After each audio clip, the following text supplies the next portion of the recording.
سبيل الدموع سبيل مريح تنهد يا صاحي كي تستريح. السلام علیکم ورحمۃ اللہ وبرکاتہ. بسم اللہ الرحمن الرحیم. اللہ تعالیٰ نے انسان کو پیدا کیا اور جوڑوں کی شکل میں پیدا کیا، مرد اور عورت. اور یہاں سے ہم دیکھتے ہیں کہ دنیا میں تخلیق کا عمل شروع ہو گیا اور معاشرے کی بقا کے لیے شادی کا نظام بنایا گیا. اور یہی نظام شادی کا جو ہے ہمارے لیے خوشی کا باعث ہوتا ہے اگر ہم اس کو قرآن اور سنت کی روشنی میں اپنی زندگی میں اختیار کریں تو اس کے بہت سے فائدے ہماری زندگی میں شامل ہو جاتے ہیں. لیکن ان ساری باتوں کو سمجھنا بہت زیادہ ضروری ہے.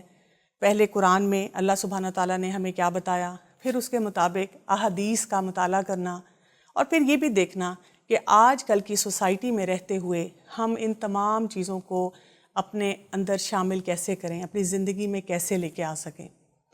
اور ہم دیکھتے یہ ہیں کہ جب معاشرے میں بہت سی خیر والی چیزیں ہم ان کو توجہ سے نہیں سنتے یا اس کے اوپر عمل کرنے کی کوشش نہیں کرتے تو ایسے عوامل ہماری زندگی میں شامل ہو جاتے ہیں جو بہت زہریلے ہیں. ان سے ہم تنگ بھی ہوتے ہیں، پریشان بھی ہوتے ہیں، ان سے اپنی جان بھی چھڑانا چاہتے ہیں اور سمجھ نہیں آتی کہ ہم کیا کریں. ایک جگہ میں نے بہت انٹرسٹنگ سیئنگ پڑھی تھی کہ marriage is not a noun, it is a verb. یہ وہ چیز ہے جو کہ سننے کا لفظ نہیں ہے بلکہ کرنے کا کام ہے. اور یہ کام کون کرے گا، کیسے کرے گا، ہر شخص کیا حصہ اس میں ڈالے گا، ہم سب کو اس کے بارے میں سوچنا ہے اور اس میں اپنے صحیح کردار کو ادا کرنا ہے. اس سلسلے میں ہم آپ کے لیے ایک سیریز لے کے آ رہے ہیں جہاں پر ہم اس پہ بھی بات کریں گے کہ کون سے اہم کام کرنے کے ہیں جن کی طرف ہم توجہ دیں، کون سی ایسی چیزیں ہیں جن سے ہمیں اپنے آپ کو بچانا ہے، اور ہم نے اپنی بھی اصلاح کرنی ہے اور اپنی آگے آنے والی نسلوں کے لیے بھی ہم نے سوچنا ہے کہ ان کو کیا کیا چیزیں سکھانی ہیں. اس وقت میرے ساتھ موجود ہیں میرے دو ساتھی اور وہ ہمیں اس کے بارے میں بہت سی آگہی دیں گے اور میں آپ کی ان سے ملاقات کرواؤں گی. میرے ساتھ موجود ہیں ڈاکٹر فرحت ہاشمی. السلام علیکم ورحمۃ اللہ وبرکاتہ. وعلیکم السلام ورحمۃ اللہ وبرکاتہ. اور میرے ساتھ موجود ہیں سسٹر یاسمین. السلام علیکم ورحمۃ اللہ وبرکاتہ. وعلیکم السلام ورحمۃ اللہ وبرکاتہ. ڈاکٹر صاحبہ، میں چاہوں گی کہ ہم اس پروگرام کے آغاز میں آپ سے پوچھیں کہ شادی شدہ زندگی اس کی ضرورت کیا ہے، ہمارا دین ہماری سلسلے میں کیا رہنمائی کرتا ہے؟ نحمدہ ونصلی علی رسولہ الکریم، اما بعد فاعوذ باللہ من الشیطان الرجیم، بسم اللہ الرحمن الرحیم. رب اشرح لی صدری ویسر لی امری واحلل عقدۃ من لسانی یفقہوا قولی. قرآن مجید میں اللہ سبحانہ وتعالیٰ فرماتے ہیں، یا ایہا الناس اتقوا ربکم الذی خلقکم من نفس واحدۃ وخلق منها زوجها وبث منہما رجالا کثیرا ونساء واتقوا اللہ الذی تساءلون بہ والارحام ان اللہ کان علیکم رقیبا. اے لوگو، اپنے رب سے ڈرو جس نے تمہیں ایک جان سے پیدا کیا اور اس سے اس کی بیوی کو پیدا کیا، اور ان دونوں سے بہت سے مرد اور عورتیں دنیا میں پھیلا دیں، اور اللہ سے ڈرو جس کے واسطے سے تم ایک دوسرے سے سوال کرتے ہو، اور رشتوں سے بھی، بے شک اللہ ہمیشہ تم پر پورا نگہبان ہے.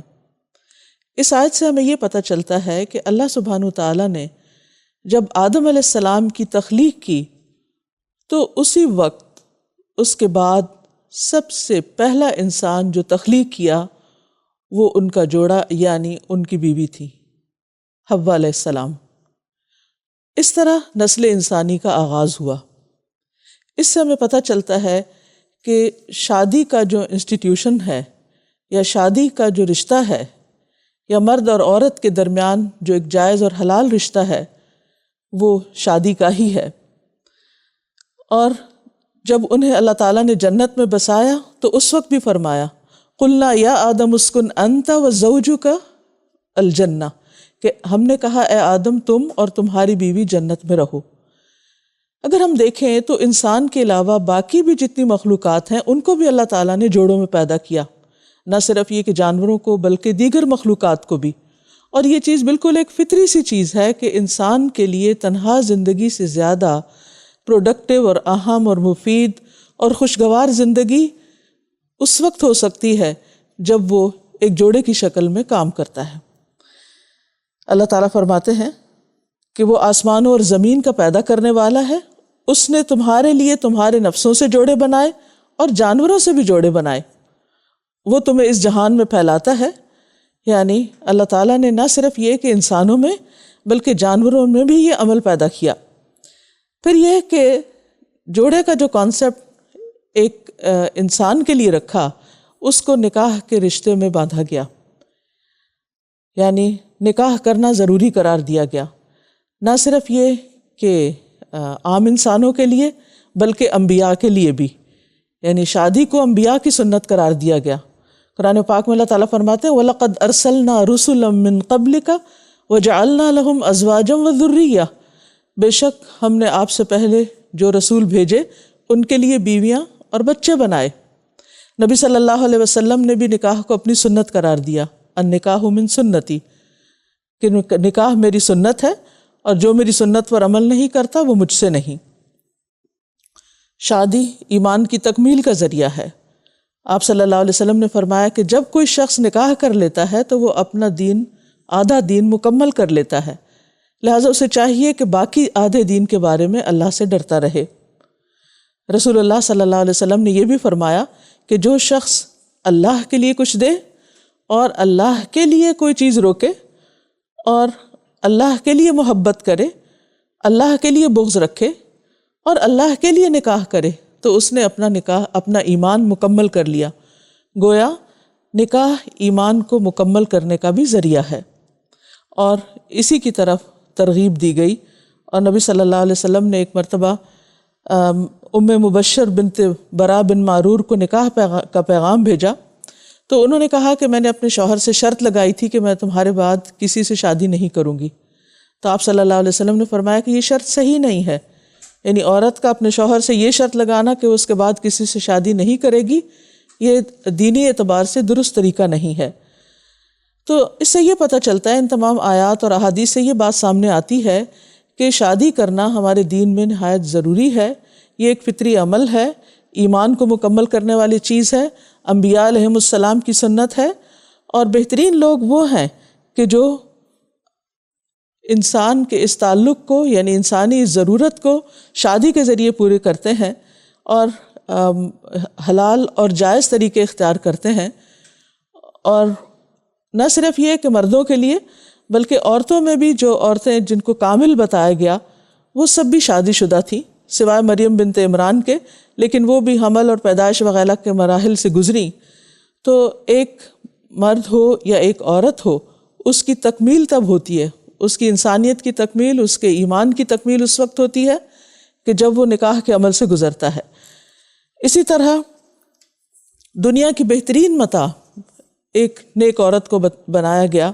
اور اس کے بارے میں ایک دفعہ جب آیت اتری کہ والذین یکنزون الذہب والفضة، وہ لوگ جو سونا اور چاندی جمع کرتے ہیں اور پھر اسے اللہ کی راہ میں خرچ نہیں کرتے تو ان کے لیے عذاب کی بشارت ہے.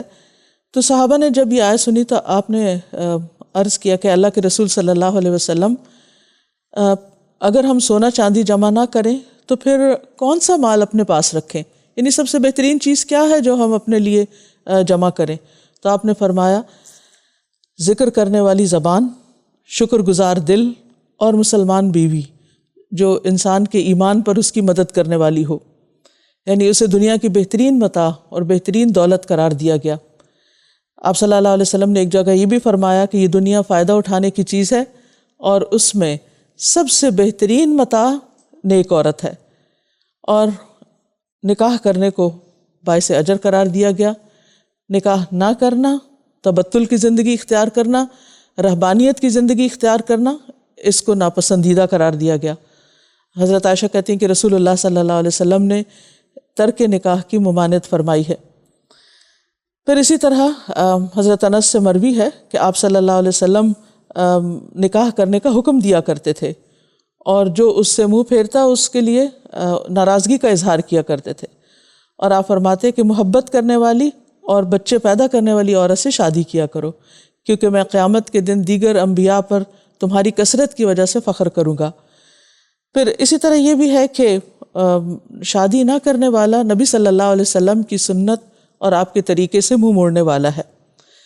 آپ صلی اللہ علیہ وسلم نے یہ بھی فرمایا کہ اچھا رشتہ آنے کے باوجود نکاح نہ کرنا باعث فساد ہے۔ آپ نے فرمایا کہ جب تمہارے پاس کسی ایسے شخص کا پیغام آئے جس کے دین اور اخلاق سے تم مطمئن ہو تو اس سے اپنی بیٹی کا نکاح کر دو، اگر ایسا نہیں کرو گے تو زمین میں فتنہ اور فساد پیدا ہوگا، یعنی انسان کے دین میں بھی کمی آئے گی اور انسانی رشتوں کے اندر بھی خلل واقع ہوگا، اور پھر ناجائز تعلقات کے راستے کھلیں گے، دروازے کھلیں گے، جو کہ بہت سے لوگوں کے لیے دین اور ایمان، ان کی دنیا اور آخرت کی خرابی کا باعث بنیں گے۔ پھر اسی طرح یہ ہے کہ انسان جب شادی کرتا ہے تو دراصل اللہ تعالیٰ کے حکم کی بھی تعمیل کرتا ہے۔ جب اس کا ایمان مکمل ہوتا ہے تو نہ صرف یہ کہ وہ ایک باعث اجر اور باعث عبادت کام کرتا ہے، بلکہ اس کے ساتھ ساتھ یہ زندگی اس کے لیے سکون، محبت اور رحمت کا باعث بھی ہوتی ہے، جیسا کہ قرآن مجید میں فرمایا کہ وَمِنْ آيَاتِهِ أَنْ خَلَقَ لَكُم مِّنْ أَنفُسِكُمْ أَزْوَاجًا لِتَسْكُنُوا إِلَيْهَا وَجَعَلَ بَيْنَكُم مَّوَدَّةً وَرَحْمَةً إِنَّ فِي ذَلِكَ لَآيَاتٍ لِقَوْمٍ يَتَفَكَّرُونَ۔ اور اللہ تعالیٰ کی نشانیوں میں سے ہے یہ بات کہ اس نے تمہارے لیے تمہاری جنس سے تمہارے لیے بیویاں پیدا کیں تاکہ تم ان کے پاس سکون حاصل کرو، اور تمہارے درمیان محبت اور رحمت پیدا کر دی۔ غور و فکر کرنے والوں کے لیے اس میں کئی نشانیاں ہیں، یعنی شادی کا طریقہ جو ہے اور پھر شادی کے جو فائدے ہیں ان پر غور و فکر کرنے کا بھی حکم دیا گیا۔ پھر اسی طرح ایک اور جگہ پر بھی فرمایا کہ وہ اللہ وہی ہے جس نے تمہیں ایک جان سے پیدا کیا اور اس سے اس کا جوڑا بنایا تاکہ وہ اس کے پاس جا کر سکون حاصل کرے۔ تو شادی نہ صرف یہ کہ مرد کے لیے بلکہ عورت کے لیے بھی باعث سکون ہے، کیونکہ اللہ تعالیٰ نے اس کی ضرورت انسان کے اندر رکھی اور اس ضرورت کو پورا کرنے کا ایک حلال اور جائز انتظام بھی کیا، اور اس پر پھر توجہ بھی دلائی گئی اور اس کی ترغیب دلائی گئی، اور اس کو کرنا بہت سے فائدوں کا باعث بتایا گیا، انسان کی نگاہ اور شرمگاہ کی حفاظت کا ذریعہ بتایا گیا، غلط راستوں پر جانے اور پھر خاص طور پر نسل انسانی کی حفاظت، نسل انسانی کی پیدائش اور اس کی تعلیم اور اس کی تربیت کا ذریعہ بھی اس کو بتایا گیا۔ تو اس لیے بہت ضروری ہے کہ انسان اس رشتے کو سمجھنے والا ہو، اللہ تعالیٰ کے اس حکم کو جاننے والا ہو اور اس کو عبادت سمجھ کر اختیار کرنے والا ہو۔ جزاک اللہ خیرن، آپ نے بہت اچھے طریقے سے ہمیں یہ بتایا۔ میں آپ سے یہاں پہ یہ پوچھنا چاہوں گی کہ ہماری جو بزرگ تھے اور بہت سے جو پہلے لوگ تھے ان باتوں کو نہ صرف سمجھتے تھے بلکہ اپنی زندگی میں اپلائی بھی کرتے تھے اور بہت اچھی زندگی گزار رہے تھے، لیکن آج کل کے بچوں سے جب ایسی بات کی جائے تو پہلی بات وہ یہ کہتے ہیں کہ ٹھیک ہے ہم اس پہ غور و فکر کریں گے، اور غور و فکر کرتے ساتھ ہی پہلا سوال ان کا یہ ہوتا ہے کہ ہمارا تو کیریئر ہے اور ہمارے اوپر آج کل بہت سی اور رسپانسبلٹیز ہیں، ہم پہلے ان کو پورا کرنا چاہتے ہیں، ابھی ہم شادی کا نہیں سوچ رہے، تو آپ کیوں ہمیں فورس کرتے ہیں کہ ہم یہ کام کریں؟ تو ایسے بچے بچیوں کو ہم کیا سمجھا سکتے ہیں؟ اس کے لیے بہت ضروری ہے کہ انسان یہ سمجھے، اس بات کو سمجھے کہ شادی نہ انسان کو تعلیم سے روکتی ہے، نہ انسان کو کسی کیریئر سے روکتی ہے، اور نہ ہی انسان کو کی زندگی میں کسی خلل کا باعث ہے، بلکہ بہت دفعہ ایسا ہوتا ہے کہ شادی کے بعد انسان کو جب ایک اس کے فطری جذبات کو سیٹسفیکشن ملتی ہے تو وہ اپنے کاموں کو اور زیادہ توجہ کے ساتھ کرتا ہے اور زیادہ محنت کے ساتھ کرتا ہے، کیونکہ اس کی انسانیت کی ایک تکمیل ہو چکی ہوتی ہے، اس کے ایمان کی ایک تکمیل ہو چکی ہوتی، بہت سی شر اور خرابیوں سے بچ سکتا ہے جو کہ اس کے ضمیر پر، اس کے دل پر بوجھ کا باعث ہوتی ہیں انسان جب غلط راستے اختیار کرتا ہے۔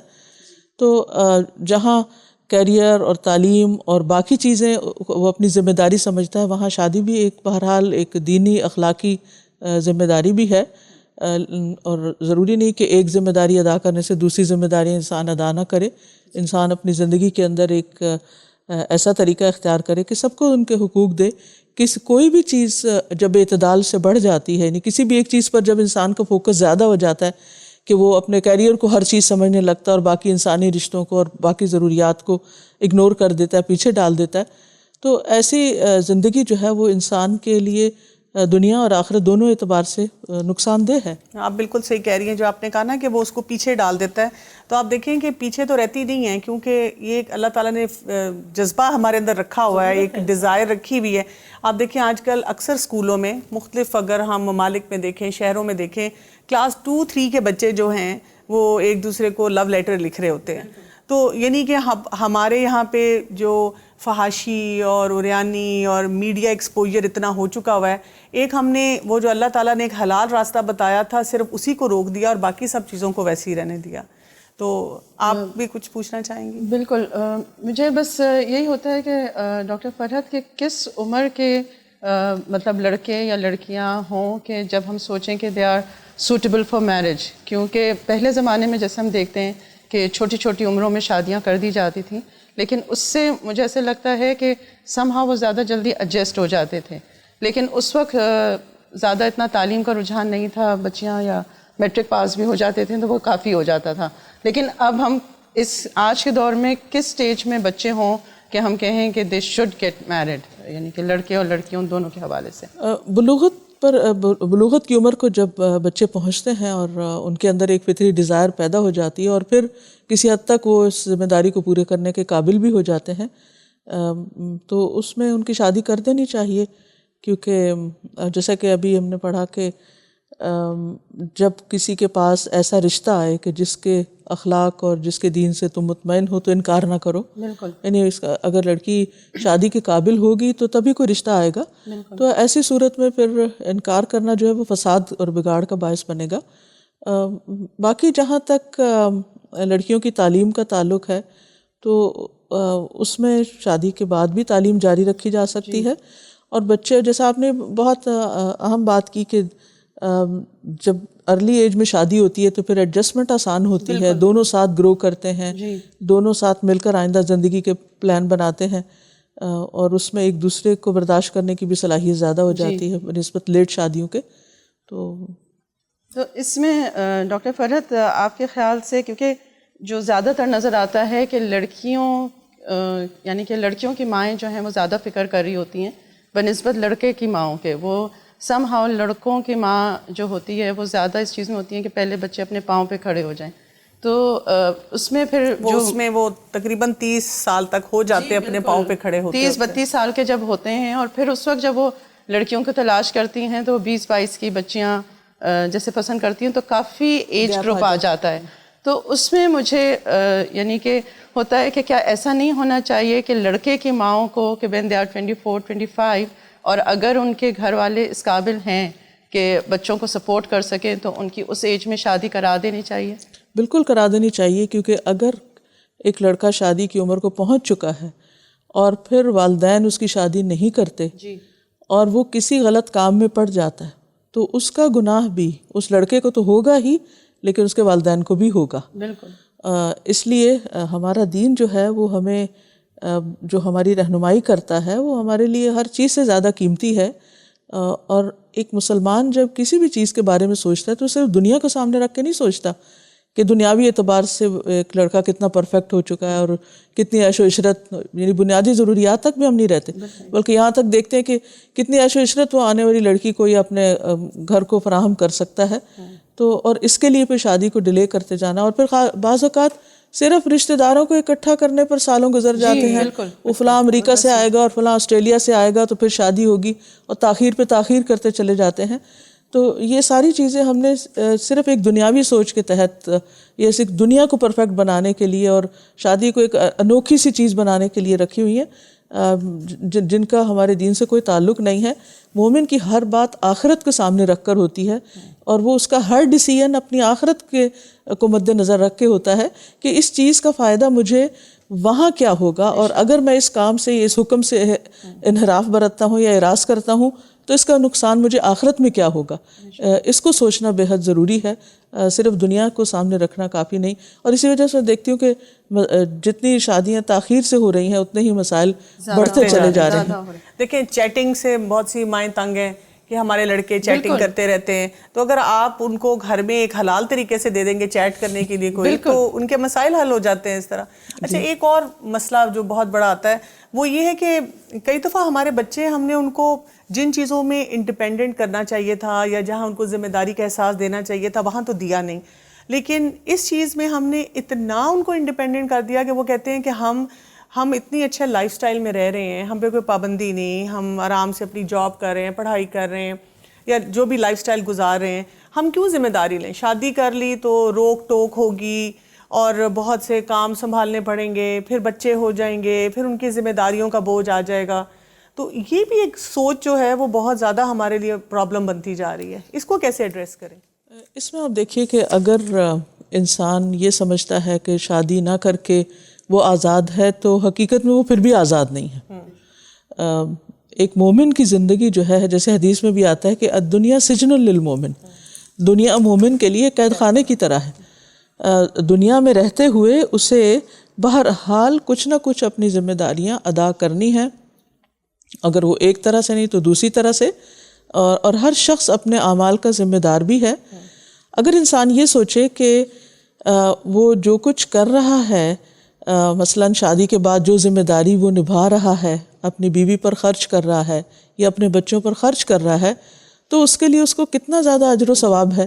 مثلاً حدیث میں آتا ہے کہ 1 دینار تم اپنے اوپر خرچ کرتے ہو اور 1 دینار جو ہے وہ تم گھر والوں پر خرچ کرتے ہو, تو جو دینار انسان اپنے گھر والوں پہ خرچ کرتا ہے اس کا بہت زیادہ اجر و ثواب ہے اور وہ اس کے لیے صدقہ ہے. مثلاً ایک حدیث میں آتا ہے کہ ایک شوہر اپنی بیوی کے منہ میں اگر ایک لقمہ ڈالتا ہے تو وہ لقمہ بھی اس کے لیے ایک صدقہ ہے, یعنی اس کا بھی اس کو اجر و ثواب ملے گا. یعنی دوسرے لفظوں میں شادی جو ہے انسان کے لیے آخرت کے اجر و ثواب کے کمانے کا ذریعہ ہے. پھر اسی طرح ایک اور حدیث سے ہمیں یہ پتہ چلتا ہے کہ جو ازدواجی تعلق ہے شوہر اور بیوی کا, یہ بھی ایک اجر و ثواب کا باعث ہے. یعنی ہر چیز عبادت بن جاتی ہے. یعنی صرف نماز پڑھنا ہی عبادت نہیں ہے, صرف ایک کیریئر کو بہت اچھا لے جانے کے لیے اپنی ہر چیز کو ترک کر دینا ہی آپ کے لیے فائدے کی چیز نہیں ہے, بلکہ جب آپ ان ذمہ داریوں کو نبھاتے ہیں تو اگرچہ یہ بالکل ایک دنیاوی عمل ہے لیکن یہ بھی آپ کے لیے اجر و ثواب کا باعث ہے. پھر جو آپ کی اولاد پیدا ہوتی ہے وہ آپ کے لیے صدقہ جاریہ بنتی ہے. 3 چیزیں انسان کو مرنے کے بعد فائدہ دیتی ہیں, جن میں سے ایک چیز اس کی اولاد ہے. اگر انسان دنیا میں اپنے پیچھے کوئی اولاد ہی نہیں چھوڑ کے جاتا تو اس کے لیے کون دعا کرے گا. ایک حدیث سے پتہ چلتا ہے کہ ایک شخص کا درجہ جنت میں بڑھا دیا جاتا ہے, تو وہ پوچھتا ہے کہ یا رب یہ کیسے؟ تو اس کو بتایا جاتا ہے کہ یہ تمہارے بچے کی دعا کی وجہ سے, اس کی استغفار کی وجہ سے تمہارے درجات بلند ہوئے ہیں. یعنی شادی کے جہاں دنیاوی فائدے ہیں وہاں اخروی فائدے بھی بہت زیادہ ہیں. اور اگر انسان بہت لیٹ ایج میں شادی کرتا ہے اور پھر بچے پیدا ہوتے ہیں تو بعض اوقات ان کی صحیح تعلیم و تربیت نہیں کر پاتا, پھر ان کی آگے شادی اور ان کی ذمہ داریاں ادا کرنے کے قابل نہیں رہتا, وہ دوسروں کے لیے ایک بوجھ ہو جاتے ہیں. تو ان ساری چیزوں کو سامنے رکھ کر انسان کو اپنی ذمہ داریوں سے فرار حاصل نہیں کرنا چاہیے, کیونکہ وہ فرار حاصل کر کے کہیں کسی انجام کو نہیں پہنچ سکتا ہے کہ وہ پھر واقعی اس کو فرار ہے یا آزادی ہے یا وہ اس کی کوئی پوچھ نہیں ہے. ایسی زندگی کے بارے میں بھی سوال ہوگا. مجھے لگتا ہے ٹی وی بھی بند کرنے چاہیے, کیونکہ ٹی وی پہ جو ڈرامے آتے ہیں ان میں وہ اتنے لڑائی جھگڑے دکھاتے ہیں کہ جو دیکھتا ہے وہ سوچتا ہوگا کہ پتہ نہیں شادی کر کے کیا مشکلات آ رہی ہیں. یعنی کہ وہ خوشی اور وہ جو ایک سکون ہے جیسے آپ نے بتایا, وہ تو مجھے لگتا ہے پریکٹیکلی بھی آج کل بچوں کو شاید رول ماڈلنگ میں نظر نہیں آ رہا, اور پھر یہ ہے کہ وہ ایکسپوجر بھی ایسے ہو رہے ہیں.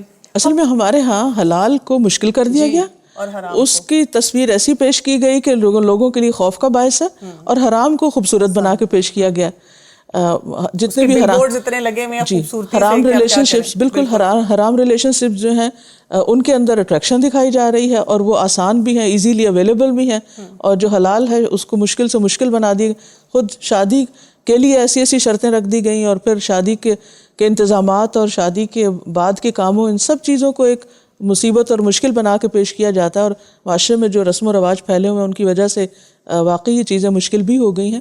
تو ہمیں اس پر ضرور غور کرنا ہوگا کہ بحیثیت ایک امت مسلمہ کے فرد کی حیثیت سے، اللہ کے بندے ہونے کی حیثیت سے ہماری ذمہ داری اس معاملے میں کیا ہے، اور ہمیں کن اصلاحات کی ضرورت ہے کہ ہم آخرت کے حساب کتاب سے بھی اور جواب دہی سے بھی بچ سکیں.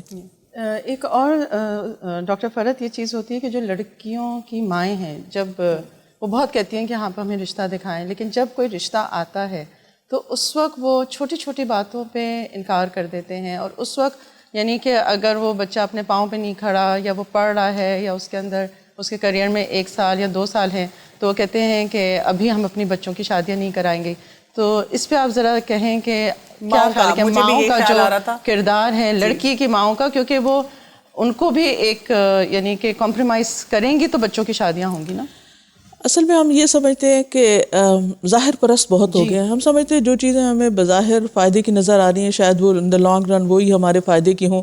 بہت دفعہ ایسا ہوتا ہے کہ ابتدا میں بچے ایک بہت ہی ہمبل بگننگ کرتے ہیں اپنی لائف کی، لیکن بعد میں گرو کرتے کرتے بہت دین دنیا دونوں کے اعتبار سے بہت آگے بڑھ جاتے ہیں. تو چھوٹی چھوٹی چیزوں کو ایشو بنا کر انکار نہیں کرنا چاہیے، اور اس سے فائدے کی بجائے نقصان ہی ہوگا. بلکہ وہ تو جو آنے والی بچی ہے وہ بھی اپنا ایک نصیب لے کے آئے گی اور ایک خیر و برکت آپ کے گھر میں آئے گی. تو اس میں میرے خیال سے کہ لڑکے اور لڑکی دونوں کے گھر والوں کو اس چیز میں کرنا چاہیے کہ وقت سے اپنے بچوں کی شادیاں کرا دیں. وہ مجھے لگتا ہے جب بچہ پیدا ہوتا ہے نا، اور وہ کہتے ہیں، میں بات سن کے یہ سوچ رہی تھی کہ جب بچہ پیدا ہوتا ہے تو ماں باپ کہتے ہیں یہ میرا بیٹا ڈاکٹر بنے گا، یہ انجینئر بنے گا، تو کہنا چاہیے یہ شادی کرے گا اور وقت پہ شادی کرے گا، اچھا باپ بنے گا، یہ اچھی ماں بنے گی. یعنی ہماری یہ سوچ ہی نہیں نا. اگر کوئی ہمیں وقت پہ کہتا ہے تو ہم اس کو پوسٹ پون کرتے چلے جاتے ہیں.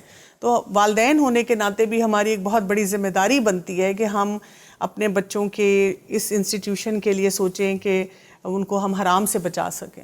تو کوئی ایک آپ لاسٹ ایڈوائس دیں گی، کوئی نصیحت تمام ماؤں کو کہ وہ اپنے بچوں کے لیے اس کے بارے میں کیا کام کریں؟ جی اب دیکھیں، ہم بہت سے فیصلے صرف آج کو اور وقتی ضروریات کو اور وقتی فائدے نقصان کو سامنے رکھ کے کر رہے ہوتے ہیں، جس کو ہم سمجھتے ہیں کہ شاید یہی سب کچھ ہے.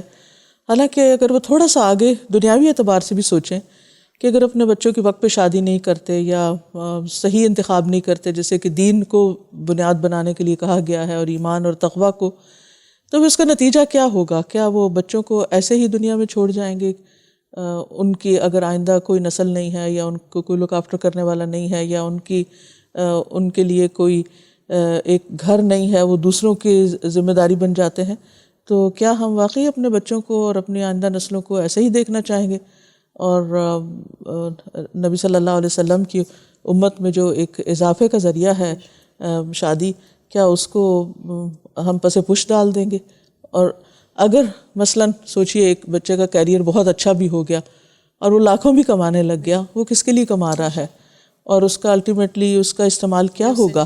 اور کیا وہ سب کچھ اپنے ساتھ لے کے دنیا سے جائے گا، یا پھر یعنی کہ کیا واقعی یہ فائدے کی چیز ہے کہ انسان اس ذمہ داری سے روگردانی کرے؟ تو یہ ایک طرح سے ہمارے فرائض میں شامل ہے، چاہے ہم لڑکی کی ماں ہوں یا لڑکے کی ماں ہوں، کہ جہاں بچے بلوغت کی عمر میں پہنچیں ہم ان کی شادیوں کی فکر شروع کر دیں، اور صرف فکر ہی نہیں کریں، عملی اقدامات بھی جو کوشش ہم کر سکتے ہیں وہ لازم اس چیز کو کریں. اور آخری بات یہی کہوں گی کہ چونکہ یہ بھی اللہ کا ایک حکم ہے، اور مسلمان ہوتا ہی وہ ہے جو اللہ سبحانہ وتعالیٰ کا حکم آنے کے بعد اپنا سر جھکا دیتا ہے کہ چاہے میرے نفس کے خلاف ہے یا میری مرضی کے مطابق نہیں، لیکن میرا ایمان، یقین اور توکل اسی بات پر ہے کہ یہی میرے لیے فائدے کی چیز ہے جو میرے رب نے مجھے کہہ دی ہے. بالکل، جزاک اللہ خیر، بہت بہت شکریہ آپ دونوں کا. تو ناظرین، ایک اہم چیز جو ہمیں سمجھ آئی ہے کیا کہ ہمارے رب نے ہمیں حکم دیا ہے، اور اس ذمہ داری کے احساس کو ہم نے اپنے اندر بہت پختہ کرنا ہے. جہاں ہم اب بچوں کے کیریئر کے بارے میں سوچیں، بہت سی اور چیزیں ان کی دیکھیں، ہم نے بار بار اپنے آپ کو بتانا ہے کہ وقت آنے پر اور صحیح وقت آنے پر، اور وہ جو قرآن اور سنت سے ہمیں پتہ چلتا ہے، ہم نے ان کی شادیوں کے بارے میں بھی سوچنا ہے. اور اس میں ایک چیز اور آپ نے یاد رکھنی ہے، یہ جو شادی ہوتی ہے اس میں 2 پرفیکٹ لوگ قریب آ کے شادی کے رشتے میں نہیں جڑتے. ہوتا کیا ہے کہ وہ دونوں لوگ جو ہیں اپنے پیکیجز لے کے آتے ہیں، اس میں اچھائی بھی ہے، برائی بھی ہے، کمی بھی ہے اور کسی چیز کی خوبصورتی بھی ہے، لیکن وہ امپرفیکٹ لوگ جب قریب آتے ہیں تو ایک مل کے آپس میں ایک اچھا ریلیشن شپ بناتے ہیں جو ہمارے معاشرے کی بقا کے لیے بہت زیادہ ضروری ہے۔ السلام علیکم ورحمۃ اللہ وبرکاتہ۔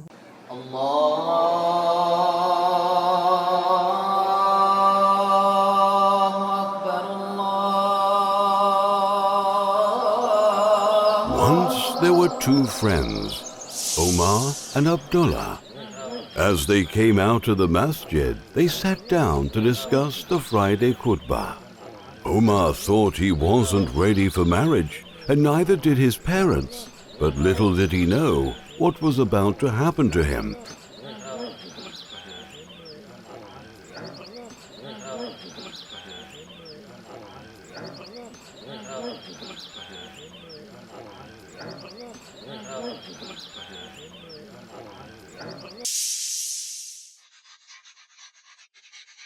He met a wonderful girl and believed that he had fallen in love.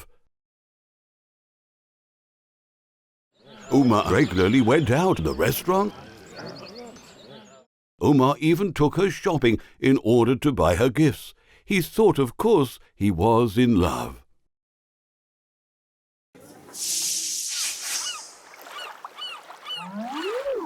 Everything was going well for Umar until one day.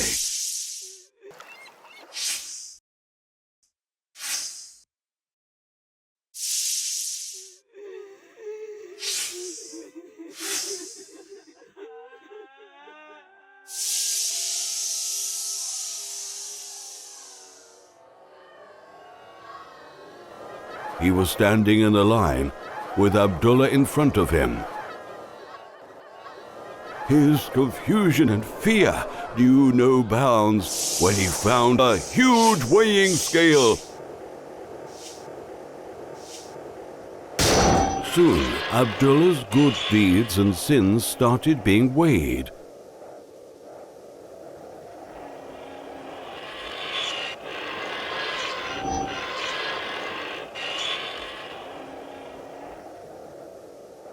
But what's that? His sins and good deeds were equal. What would happen now, Umar thought.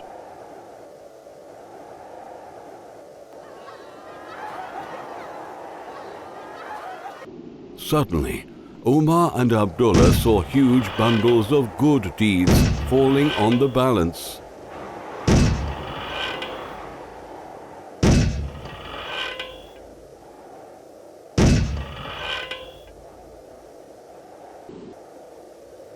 And soon, a happy Abdullah was shown the way to Jannah. Now, it was time for Umar's deeds to be weighed, and then his worst fears came to life. One by one, huge bundles of sins started dropping in the weighing scale.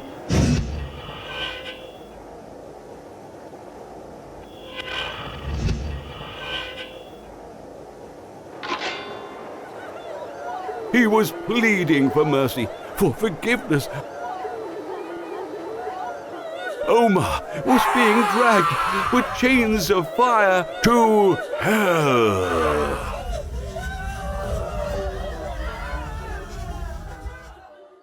Oh Allah, please forgive me. Just send me back to the world one more time.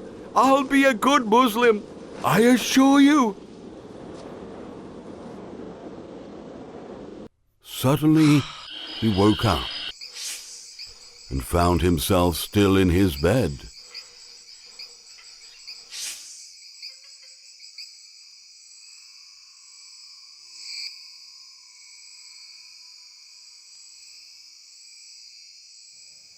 Allahu Akbar. ربنا لا تزغ قلوبنا بعد إذ هديتنا وهب لنا من لدنك رحمة إنك أنت الوهاب. And that is how Omar learned his lesson, mended his ways, and started taking care of his family and refrained from haram relationships ever again. اور سنت کی روشنی میں کہ یہ حقوق اور فرائض کیا ہیں، مرد کو کیا کرنا ہے، عورت کو کیا کرنا ہے. جیسے مرد اگر ایک بادشاہ ہے تو عورت ایک ملکہ ہے گھر کی. رسول اللہ صلی اللہ علیہ وسلم نے فرمایا آدمی کو ہلاک کرنے کے لیے اتنا ہی گناہ کافی ہے کہ جس کا خرچ اس کے ذمے ہے اسے خرچ نہ دے. وہ فرائض والا لیکچر بہت اچھا لگتا ہے، اس لیے کہ اس میں سے ہم نے کرنا ہوتا ہے پک اینڈ چوز. ہم سے یہ نہیں پوچھا جائے گا کہ دوسرے نے تمہیں کیا نہیں دیا، ہم سے یہ پوچھا جائے گا کہ ہمارے اوپر جو ذمہ داری عائد ہوتی تھی وہ ہم نے کس حد تک پوری کی. يا سعادة